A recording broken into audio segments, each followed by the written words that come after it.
Hello class 9th, this is Ruchi and welcome back to this channel. आज इस video में हम देखेंगे बच्चे अपना चैप्टर 8 क्वाड्रिलेटरल और ये वीडियो एक हमारा इंट्रोडक्शन वीडियो रहने वाला है। यहाँ हम सारे टॉपिक्स को, सारे कंसेप्ट को यहीं से पढ़ के जाएंगे, जिससे कि जब भी हम एक्सरसाइजेस करें तो हमारे लिए वहाँ कोई भी वर्ड, कोई भी टॉपिक नया ना रहे और हमें सारा कुछ अच्छे से समझ आ जाए। ठीक है जी, चलो तो स्टार्ट करेंगे चैप्टर के नेम के साथ, जो कि है क्वाड्रिलेटरल। दैट मीन्स, देखिए बच्चे, क्वाड्रिलेटरल का मतलब क्या होता है? क्वाड दैट मीन्स फोर, ठीक है, and lateral that means side, मतलब एक ऐसा शेप जिसके की फोर साइड्स होते हैं। ठीक है, डेफिनेशन रीड कर रहे हैं। अ quadrilateral is a close shape with four side, four vertex and four angles.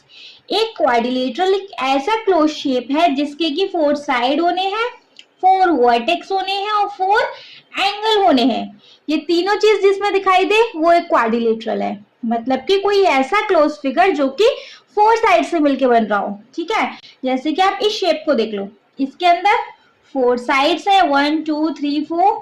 ठीक है जी, फोर वर्टेक्स है। वर्टेक्स मतलब होता है बच्चे कॉर्नर, है ना, मतलब कि देखो, एक वर्टेक्स, दो वर्टेक्स, तीन वर्टेक्स एंड चार वर्टेक्स, ऐसे। ठीक है, फोर एंगल्स, फोर एंगल है, देखो 1 2 3 एंड 4, फोर एंगल हैं। एक क्वाड्रिलेटरल के चारों एंगल का सम मिला के क्या होता है बच्चे? 360। याद रखने वाली चीज है, क्वाड्रिलेटरल में चार एंगल है और चारों एंगल का सम मिला के होगा 360। ये चीज क्लियर है? अच्छा ठीक है, क्वाड्रिलेटरल समझ में आ गया। एक ऐसा क्लोज फिगर जिसके की फोर साइड्स होने हैं, फोर वर्टेक्स होने हैं और फोर एंगल्स होने हैं, वो एक हमारा हो जाएगा क्वाड्रिलेटरल। ठीक है, चलो अब क्वाड्रिलेटरल में कैसा भी कोई भी शेप हो सकता है, लाइक ऐसे ऐसे ऐसे, किसी भी टाइप से हो सकता है। सिर्फ मेन दिखाई दे रहा है फोर साइड्स, फोर कॉर्नर या फोर वर्टेक्स, कुछ भी कह लो, एंड फोर क्या है? एंगल, ये दिखाई दे रहे हैं। ठीक है, अब हम यहाँ क्या देखने वाले हैं नेक्स्ट टॉपिक में, कि जो क्वाड्रिलेटरल होते हैं ना, इनके की कुछ स्पेसिफिक शेप्स भी होती हैं। ठीक है, इस चैप्टर में हम कुछ स्पेसिफिक शेप्स भी पढ़ने वाले हैं क्वाड्रिलेटरल की, जैसे कि स्क्वायर, रेक्टेंगल, काइट, पैरेललोग्राम। ये तो भाई इस चैप्टर का बादशाह है, पूरे चैप्टर में हमें पैरेललोग्राम ही पढ़ना है। ठीक है, ट्रेपेजियम एंड रोम्बस, ये सारे कुछ इसके स्पेसिफिक टाइप्स हैं क्वाड्रिलेटरल के। इन सबके फोर साइड्स होने हैं क्योंकि क्वाड्रिलेटरल है, फोर एंगल्स होने हैं क्योंकि क्वाड्रिलेटरल है, एंड फोर वर्टेक्स होने हैं क्योंकि ये क्वाड्रिलेटरल है। तो ये तीनों चीज तो आपको सारे टाइप्स में मिलेंगी। ठीक है, थोड़ा थोड़ा एक एक मिनट में इन सबको रिवाइज करते चलें और पैरेललोग्राम को तो अच्छे से पढ़ेंगे क्योंकि भाई पूरा चैप्टर ही हमें इसी के ऊपर दिया हुआ है। ठीक है, चलो स्टार्ट करेंगे स्क्वायर के बारे में। ठीक है, कोई नया फिगर नहीं है, हमें पता है ये स्क्वायर है। इसकी क्या सारी साइड्स इक्वल होती है। अगर हमें स्क्वायर की कोई भी एक साइड दे दी कि 2 सेंटीमीटर है, तो हमें पता है कि सारी साइड फिर 2 ही सेंटीमीटर होनी है ना। अच्छा, पहले इसको नेम और दे दूं, ये है ए बी सी डी, ये स्क्वायर है। इसकी क्या सारी साइड सेम होती है। सारे जो इंटरनल एंगल्स हैं, इंटरनल एंगल मतलब ये वाले जो एंगल्स हैं, ये सारे क्या होते हैं बच्चे? 90 डिग्री के होते हैं सारे एंगल्स। ठीक है, इसकी जो अपोजिट साइड्स होती हैं वो पैरेलल होती हैं। नेक्स्ट है, इसके डायगोनल इक्वल होते हैं, परपेंडिकुलर होते हैं और एक दूसरे को बाइसेक्ट करते हैं। अच्छा, पहले डायगोनल देख लें। डायगोनल क्या होता है बच्चे? देखो, दो अपोजिट वर्टेक्स, अब इसके अपोजिट ही वाला है ना, दो अपोजिट वर्टेक्स से जो ज्वाइन होकर एक लाइन बनती है वो होती है हमारी डायगोनल। तो यहाँ डायगोनल क्या है? AC, एंड एक डायगोनल और है BD। ठीक है, तो स्क्वायर क्या कहता है कि इसके जो डायगोनल्स होते हैं वो होते हैं बच्चे इक्वल, मतलब हमारा AC इक्वल होगा हमारे BD के, हमारा AC डायगोनल इक्वल होना है हमारे BD डायगोनल के। ठीक है, परपेंडिकुलर होते हैं। परपेंडिकुलर मतलब देखो, यहाँ पे ये क्या बना रहे हैं? 90 डिग्री का एंगल बना रहे हैं डायगोनल। ये यहाँ पे 90 डिग्री का ये एंगल बन रहा है, यहाँ ये एंगल बन रहा है, यहाँ ये एंगल बन रहा है, यहाँ ये वाला एंगल बन रहा है। मतलब जो डायगोनल्स होते हैं वो 90 डिग्री का एंगल बनाते हैं। ठीक है, डायगोनल इक्वल हो गए, परपेंडिकुलर मतलब 90 डिग्री का एंगल बना रहे हैं, and bisect each other. Bisect each other मतलब हमारा यहाँ ओ नाम दे दें, हमारा AO इक्वल होगा OC के एंड BO इक्वल होगा OD के। AO इक्वल होगा हमारे OC के एंड BO इक्वल होगा हमारे OD के। बाइसेक्ट का मतलब होता है दो इक्वल पार्ट में डिवाइड कर देना, ठीक है। स्क्वायर समझ में आ गया भाई, चारों साइड सेम होनी है, सारे जो इंटरनल एंगल्स है 90 डिग्री के बनने हैं, अपोजिट साइड पैरेलल्स होनी है, ये वाली साइड इसके पैरेलल, ये वाली साइड इसके पैरेलल, मतलब पैरेलल साइड होती हैं। डायगोनल्स जो होते हैं इक्वल होते हैं, 90 डिग्री के एंगल बनाते हैं और एक दूसरे को बाइसेक्ट करते हैं। बाइसेक्ट मतलब इक्वल पार्ट्स में डिवाइड करते हैं, ये होता है हमारा स्क्वायर। नेक्स्ट आ जाता है भैया रेक्टेंगल। रेक्टेंगल की क्या क्या प्रॉपर्टीज होती हैं, देखो नेम देते हैं रेक्टेंगल को ABC एंड ABCD। ABCD हमारा रेक्टेंगल हो गया, ठीक है। Equal opposite side, opposite side इसकी क्या होती है, इक्वल होती है, मतलब AB के इक्वल CD एंड BC के इक्वल AD, ठीक है। पहला इसका characteristics, internal angles are 90 degree. सारे जो इंटरनल एंगल्स हैं बच्चे दिखने में इसे पता चल रहा है 90 डिग्री के एंगल बनाएंगे, fine. Opposite sides are parallel, AB का पैरेलल साइड है CD, BC का पैरेलल साइड है AD। अपोजिट साइड मतलब आमने सामने वाली, लिखते हैं अपोजिट साइड है मतलब हमारी AB का पैरेलल है हमारा CD एंड हमारा BC का पैरेलल लाइन है हमारा AD। चलो ठीक है। डायगोनल्स आर इक्वल, डायगोनल्स इसके भाई इक्वल होंगे, AC इक्वल होगा हमारे BD के, दोनों बराबर डायगोनल्स होते हैं एंड बाइसेक्ट ईच अदर। ये भी भाई बाइसेक्ट कर रहे हैं, मतलब BO इक्वल होना है हमारे OD के, AO इक्वल होना है हमारे OC के, ठीक है। समझ में आ गया, कोई डाउट बच्चे? चलो स्क्वायर हो गया, रेक्टेंगल हो गया, नेक्स्ट देखेंगे। नेक्स्ट आता है बच्चे रोम्बस, ठीक है। रोम्बस कुछ कुछ स्क्वायर जैसा दिख रहा है ना, देख ले इसके अंदर क्या, ऑल साइड्स आर इक्वल, सारी साइड्स इक्वल होती है जैसे स्क्वायर की भी थी, है ना। अपोजिट एंगल्स आर इक्वल, यहाँ अपोजिट एंगल, अच्छा नेम दे दें ABCD। अपोजिट एंगल मतलब एंगल A का अपोजिट क्या है बच्चे, C, तो हमारा एंगल A इक्वल होगा हमारे एंगल C के एंड एंगल B इक्वल होगा हमारे एंगल D के। अपोजिट एंगल इक्वल होते हैं, ठीक है। Adjacent angle are sum of 180। Adjacent मतलब होता है बच्चे पड़ोसी, मतलब जो पड़ोसी वाले एंगल है। अब जैसे एंगल A का पड़ोसी क्या है, B भी है, और एंगल A का पड़ोसी D भी है, तो एंगल A प्लस B कर लो 180 होगा, एंगल A प्लस D कर लो तब भी 180 होगा। D देख लो, D का पड़ोसी C भी है और A भी है, तो एंगल D प्लस C कर लो तब भी 180 होगा, एंगल D प्लस A कर लो तब भी 180 होगा। मतलब कि दो पड़ोसी वाले एंगल उठाओ, उनका अगर हम सम करेंगे तो उनका सम बच्चे क्या आता है 180 डिग्री। क्लियर है, समझ में आया? चलो diagonals are perpendicular and bisector. इसके जो डायगोनल्स होते हैं, डायगोनल मतलब अपोजिट वर्टेक्स को ज्वाइन करके जो हमें लाइन मिलती है उसे हम बोलते हैं डायगोनल। इसके जो डायगोनल्स होते हैं वो परपेंडिकुलर होते हैं, मतलब यहाँ पे 90 डिग्री का एंगल बना रहे हैं चारों डायगोनल्स, एंड बाइसेक्टर भी है, मतलब कि हमारा AO इक्वल है OC के, OB इक्वल है हमारे OD के। देखो all sides are equal, square की तरह, ठीक है। और देखेंगे हम क्या, diagonals are perpendicular and bisector, ये भी हमारे स्क्वायर के अंदर अभी हमने प्रॉपर्टी पढ़ी है, ठीक है। समझ में आ गया? चलो रोम्बस आ गया समझ में, तो ट्रापेजियम पे आ जाते हैं।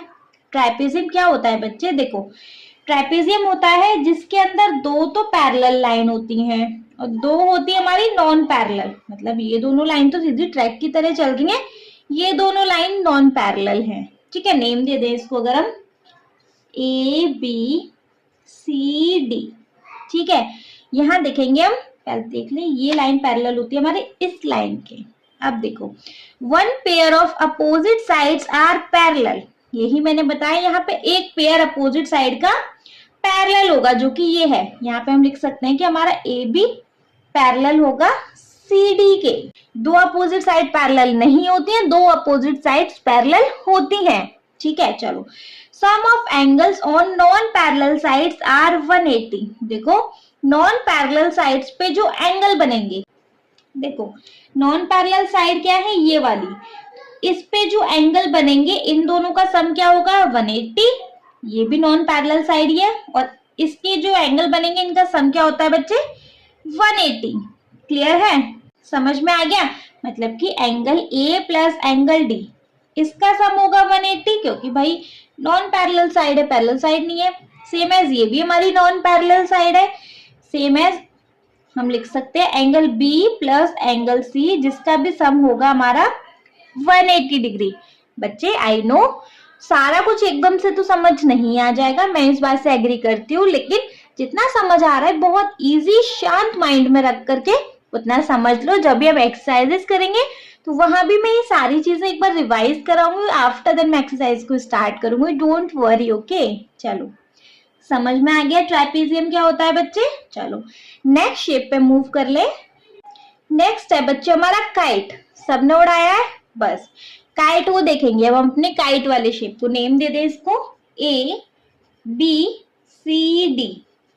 ठीक है चलो, पहला इसकी प्रॉपर्टी है pair of adjacent sides are equal. जो पेयर बनते हैं मतलब ए डी का पड़ोसी वाली साइड क्या ए बी, ये दोनों इक्वल होंगी, एंड सी डी का पड़ोसी वाली साइड क्या बी सी, ये दोनों आपस में इक्वल होंगी। ठीक है, हमारा ए डी साइड इक्वल होगा, मतलब शॉर्ट वाली साइड इक्वल होगी शॉर्ट वाली साइड के, लॉन्ग वाली साइड सी डी इक्वल होगी हमारे बी सी के। कोई डाउट नहीं है। चलो one pair of opposite angle are equal, यहाँ पेयर ऑफ सिर्फ वन पेयर, मतलब कि दो ही अपोजिट एंगल इक्वल होंगे, मतलब ये वाला एंगल इक्वल होगा हमारे इस वाले, ना कि ये वाला एंगल इस वाले के इक्वल होगा, सिर्फ वन पेयर अपोजिट एंगल का इक्वल होगा। तो हम यह कह सकते हैं कि हमारा एंगल डी इक्वल होगा हमारे एंगल बी के। क्लियर है, एंगल सी एंगल ए के इक्वल नहीं होगा। ठीक है चलो, डायगोनल्स आर परपेंडिकुलर, इसके जो डायगोनल्स बनेंगे बच्चे वो क्या होंगे परपेंडिकुलर होंगे, मतलब कि यहाँ पे वो 90 डिग्री का एंगल बना रहे होंगे। क्लियर है, चलो नेक्स्ट क्या, अच्छा ये वाला डायगोनल हमारा लॉन्गर डायगोनल, ये वाला छोटा वाला डायगोनल हमारा शॉर्टर डायगोनल होता है। ठीक है जी, चलो long diagonals bisect small diagonal, ये जो लंबे वाले डायगोनल ने स्मॉल वाले डायगोनल को क्या कर दिया बाइसेक्ट, मतलब इक्वल पार्ट में डिवाइड कर दिया। तो हम कह सकते हैं कि हमारा BO इक्वल हो जाएगा हमारे OD के। क्लियर है, समझ में आ गया, काइट की प्रॉपर्टीज समझ में आ गई। चलो नेक्स्ट देख लेते हैं अपना पैरेललोग्राम। इसको बहुत अच्छे से आराम से धीमे धीमे पढ़ते जाएंगे, क्योंकि चैप्टर मेनली इसी पे बेस्ड है। ठीक है, बहुत सारे क्वेश्चन हमें पैरेललोग्राम के ही मिलने वाले हैं। पैरेललोग्राम को हम ऐसे भी डिनोट करते हैं, दो पैरेलल लाइन एंड GM, मतलब जहां भी मैंने ये लिखा हो प्लीज कंफ्यूज मत होना, वो एक पैरेललोग्राम का ही साइन होता है। चलो पैरेललोग्राम क्या, वही 4 साइड 4 वर्टेक्स एंड 4 एंगल्स, ये होना ही होना है, वो तो सारे क्वाड्रिलेटरल्स में मिलेगा, जितनी भी हमने शेप पढ़ी है सारी ऐसी ही पढ़ी है हमने। ठीक है चलो, इसमें हम क्या देखेंगे, opposite sides are equal, name दे दें A B C and D। इसकी जो अपोजिट साइड्स होती है, मतलब AB के opposite CD side and BC के अपोजिट AD साइड, ये क्या होती है इक्वल। हम कह सकते हैं कि हमारा AB इक्वल है हमारे CD के एंड BC इक्वल है हमारे AD के। ये वाली साइड इसके इक्वल, ये वाली साइड इसके इक्वल। ठीक है जी, opposite angles are equal. Opposite angle क्या, A का अपोजिट एंगल क्या है बच्चे C, तो एंगल A इक्वल होना है हमारे एंगल C के। एंगल B का अपोजिट एंगल क्या है बच्चे एंगल D, तो एंगल B के अपोजिट एंगल इक्वल होगा हमारे एंगल D के। क्लियर है, adjacent angle are sum of 180। अब वही पड़ोसी वाले एंगल यहाँ क्या होते हैं बच्चे, इनका सम क्या होता है 180। अब जैसे A लिया, A का पड़ोसी ये भी हो सकता है, A का पड़ोसी ये भी हो सकता है ना, तो हम A प्लस D कर लो 180 आएगा, A प्लस B कर लो तब भी 180 आएगा। अब जैसे बी लिया हमने, बी का पड़ोसी वाला एंगल सी भी हो सकता है और ए भी हो सकता है। तो एंगल बी प्लस ए कर लो तब भी 180 आएगा, angle B plus angle C कर लो तब भी 180 आएगा। क्लियर है? डायगोनल बाइसेक्ट ईच अदर, इसके जो डायगोनल्स होते हैं वो एक दूसरे को बाइसेक्ट करते हैं। बाइसेक्ट मतलब AO इक्वल होना है हमारे OC के एंड OB इक्वल होना है हमारे OD के, मतलब ये दोनों डायगोनल्स आपस में करते हैं बाइसेक्ट। AC को BD ने बाइसेक्ट कर दिया, BD को AC ने बाइसेक्ट कर दिया, मतलब दो टुकड़ों में उसको अलग अलग बांट दिया, इक्वली डिवाइड किया है लेकिन। ठीक है, ये चीज समझ में आ गई पैरेललोग्राम की। क्या अपोजिट साइड्स इक्वल होती हैं, अपोजिट एंगल्स इक्वल होते हैं और इसके डायगोनल्स क्या करते हैं, आपस में बाइसेक्ट करते हैं। ठीक है, समझ में आ गया। नेक्स्ट देख लेंगे बच्चे। नेक्स्ट है बच्चे हमारा थ्योरम्स ऑफ पैरेललोग्राम। पैरेललोग्राम है, मैंने इसका लास्ट सिंबल अभी आपको रिप्रेजेंट करके दिखा ही दिया था, इस तरीके से लिखते हैं। अच्छा, हम ये इन सारी थ्योरम्स को एज अ प्रॉपर्टी ही पढ़ने वाले हैं। ठीक है, अगर स्कूल में आपके में हो कि सारी थ्योरम्स को विद प्रूफ सॉल्व किया गया है तो प्लीज आप मुझे कमेंट सेक्शन में कमेंट करके बता देना, मैं इसके लिए एक सेपरेट वीडियो बना दूंगी। अदरवाइज हम यहाँ पे एज अ प्रॉपर्टी ही पढ़ेंगे क्योंकि ये सारी थ्योरम्स हमारे एक्सरसाइजेस में बहुत काम आएंगी। समझ लो पहली क्या है, अ diagonal of a parallelogram divide it into two congruent triangle. अगर हमारे पैरेललोग्राम का ABCD एक पैरेललोग्राम है, इसमें अगर हम एक डायगोनल बना दें, या तो आप AC बना लो चाहे आप BD बना लो, कोई भी डायगोनल बना लो, तो कहता है कि एक डायगोनल हमारा इसको दो कॉन्ग्रुएंट ट्रायंगल में डिवाइड कर देता है। कॉन्ग्रुएंट क्या, लास्ट वाले चैप्टर में पढ़ के आ रहे हैं, मतलब कि हमारा ये सारी इसकी साइड्स सेकंड वाले ट्रायंगल की साइड के इक्वल होंगी। बाय सिंप्लिसिटी हम ऐसा करते थे ना, तो हमारा एक डायगोनल एक पैरेललोग्राम को टू कॉन्ग्रुएंट ट्रायंगल में डिवाइड कर देता है। हम कह सकते हैं कि हमारा ABC ट्रायंगल कॉन्ग्रुएंट है हमारे ट्रायंगल ADC के, अगर वो पैरेललोग्राम है तो। ठीक है, जरूरत पड़ेगी कहीं भी तो हम इस प्रॉपर्टी को यूज कर लेंगे। सेकेंड प्रॉपर्टी में है कि हमारा जो अपोजिट साइड्स होते हैं पैरेललोग्राम के इक्वल होती हैं, तो अभी हमने पढ़ ही लिया था। यहाँ पे अगर हम देखें तो AB इक्वल होगा हमारे CD के एंड BC इक्वल होगा हमारे यहाँ AD के, है ना जी। चलो, थर्ड है if each pair of opposite sides of quadrilateral is equal then it is a parallelogram. अगर हमें कोई भी एक क्वाड्रिलेटरल दे दिया है ना, और हमें बोला गया कि हमें बताओ कि ये पैरेललोग्राम कैसे है, तो अगर हमने उसकी अपोजिट साइड्स को इक्वल दिखा दिया, मतलब AB इक्वल हो गया CD के और या फिर BC इक्वल हो गया हमारे AD के, तो हम कह सकते हैं कि ये हमारा पैरेललोग्राम है। कहीं हमें क्वेश्चन में आ गया कि ये हमारा क्वाड्रिलेटरल है, प्रूफ करो कि ये हमारा पैरेललोग्राम है, तो हमने अगर या तो इस पैर को इसके अपोजिट करके दिखा दिया या फिर हमने बता दिया कि ये वाली साइड हमारे इसके इक्वल है, तो हम कह सकते हैं कि ये हमारा पैरेललोग्राम है। ठीक है, समझ में आ गया।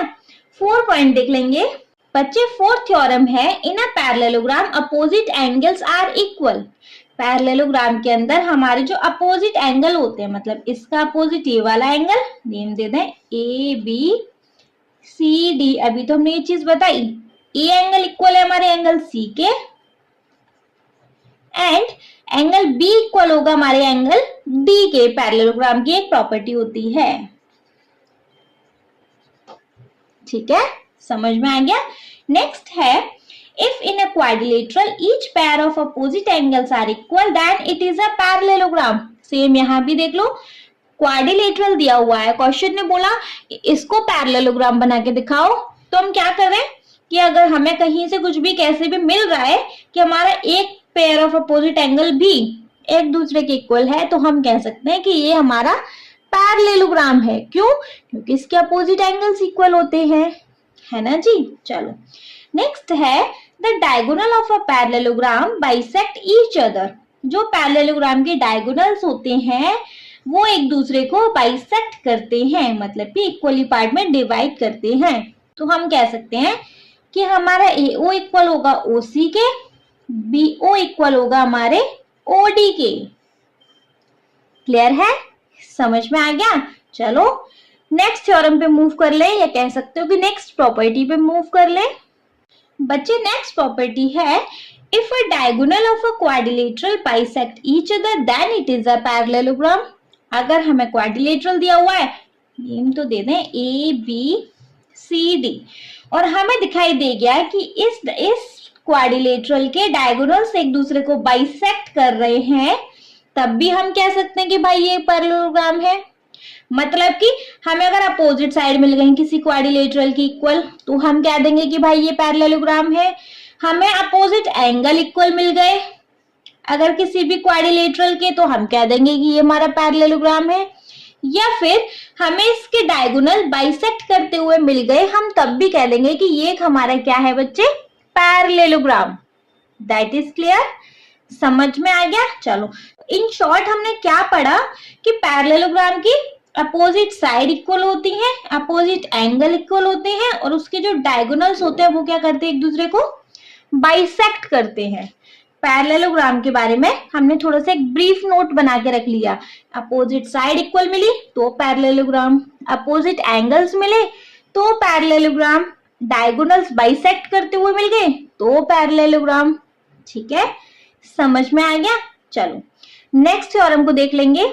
बच्चे नेक्स्ट थ्योरम है, ये हमारी इंपॉर्टेंट थ्योरम में से एक है, ये वाली और इसके नेक्स्ट वाली भी। ठीक है, ये होती है हमारी मिड पॉइंट थ्योरम। ये 8.8 और 8.9 दोनों ही हमारी मिड पॉइंट थ्योरम होने वाली है, दोनों ही इंपॉर्टेंट होने वाली हैं, समझ लेंगे। देखो ये एक हमारा लेट सपोज पहले ट्राइंगल है, देखेंगे the line segment joining the midpoint of two side of a triangle is parallel to the third side। देखो ढंग से बनाती हूँ, ये हमारा ट्राइंगल है। इसने थ्योरम ने बोला कि इस दोनों साइड पे कोई भी दो साइड उठाओ, इसके मिड पॉइंट से, इस साइड का ये वाला मिड पॉइंट, इस साइड का ये वाला मिड पॉइंट, हमने इन दोनों मिड पॉइंट से एक लाइन ज्वाइन करी, तो ये जो लाइन होगी ना बच्चे, ये पैरेलल होगी हमारे third side of the triangle के। एक साइड, दो साइड और थर्ड साइड ये वाली है ना। तो ये बोलती है थ्योरम कि हमारे दो साइड लो, हमारे ट्राइंगल की दो साइड पे मिड पॉइंट है, इस साइड पे ये मिड पॉइंट, इस साइड पे ये मिड पॉइंट, इन दोनों मिड पॉइंट से ज्वाइन होकर जो एक लाइन सेगमेंट बनती है ना, वो थर्ड वाली साइड के पैरेलल होती है। तो हम कह सकते हैं, नेम दे दें इसको डी और इसको नेम दे दें ई, कि हमारा डीई पैरेलल होगा हमारे बीसी के। जो डीई लाइन है वो पैरेलल होगी हमारे बीसी लाइन के। क्लियर है, दो साइड के मिड पॉइंट लिए, उनको ज्वाइन किया, तो जो ज्वाइन करके लाइन सेगमेंट आई ना, वो हमारी थर्ड साइड की होती है पैरेलल। अच्छा, जरूरी नहीं है कि बच्चे आपने यही लाइन सेगमेंट ड्रॉ किया, आपको चाहिए तो इस वाली साइड से यहां से मिड पॉइंट ले लो, इस वाली साइड के यहां से मिड पॉइंट ले लो, इसको ज्वाइन कर दो, तो ये वाली जो लाइन होगी थर्ड साइड क्या है हमारी, ये वाली ट्राइंगल की, तो ये वाली लाइन हमारे इस वाले लाइन की होगी बच्चे पैरेलल। क्लियर है, समझ में आ गया। चलो तो 8.9 और लास्ट टॉपिक है इस हमारे चैप्टर का, उसको भी फटाफट से देख लेंगे। आ गया बच्चे हमारे इस चैप्टर का लास्ट टॉपिक, बस ये लास्ट थ्योरम है। इसके बाद इस चैप्टर में ऐसा कुछ नहीं है जो कि मुझे और आगे समझाना पड़े आपको। देखो, the line drawn through the mid point of one side of a triangle, अलग से बना लू पहले मैं। थ्योरम कहती है एक साइड का मिड पॉइंट लो और यहां से एक लाइन ड्रॉ करो, यहां से एक लाइन ड्रॉ करो, ठीक है, parallel to the other side, जो कि हमारे सेकंड वाली साइड के क्या है, पैरेलल है। तो वो कहती है वो थर्ड वाली साइड को ऑटोमेटिकली बाइसेक्ट कर देगी। अच्छे से समझ लो, देखो एक बार और देखो, ये हमारा ट्राइंगल, ट्राइंगल का लेट सपोज एक साइड से मैंने मिड पॉइंट ले लिया है ना, इसको ज्वाइन कर दिया, आगे के लिए एक्सटेंड कर दिया, तो देखो ये इस वाली साइड की तो ये लाइन पैरेलल है और इस वाली साइड को कर दिया ये हमारी बाइसेक्ट। बाइसेक्ट मतलब इक्वली पार्ट्स में डिवाइड कर रही है। तो देखो यहां देखेंगे ए बी सी ट्राइंगल है, ये डी और ई, हमने यहां से मिड पॉइंट लिया और ये अनदर साइड का क्या है, ये पैरेलल। डीई लाइन अगर पैरेलल है हमारे बीसी लाइन के, तो हम कह सकते हैं कि इसने इस वाली लाइन को किया है बाइसेक्ट, मतलब एई इक्वल होगा हमारे ईसी के। बाइसेक्ट का मतलब होता है दो इक्वली पार्ट्स में बच्चे उसको डिवाइड कर दिया है। समझ में आ गया? आई होप अच्छे से ये इंट्रोडक्शन वीडियो आपको समझ आ गया होगा। स्टिल कोई डाउट है तो आप मुझे कमेंट सेक्शन में कमेंट करके पूछ लेना। कोई डाउट नहीं है बच्चे, तो प्लीज आप इस वीडियो को एक लाइक कर देना, चैनल को सब्सक्राइब तो जरूर ही कर देंगे, और आपके जिन फ्रेंड्स के लिए ये वीडियो हेल्पफुल है उनको इस वीडियो को उठा के शेयर कर देना। Okay, thank you so much.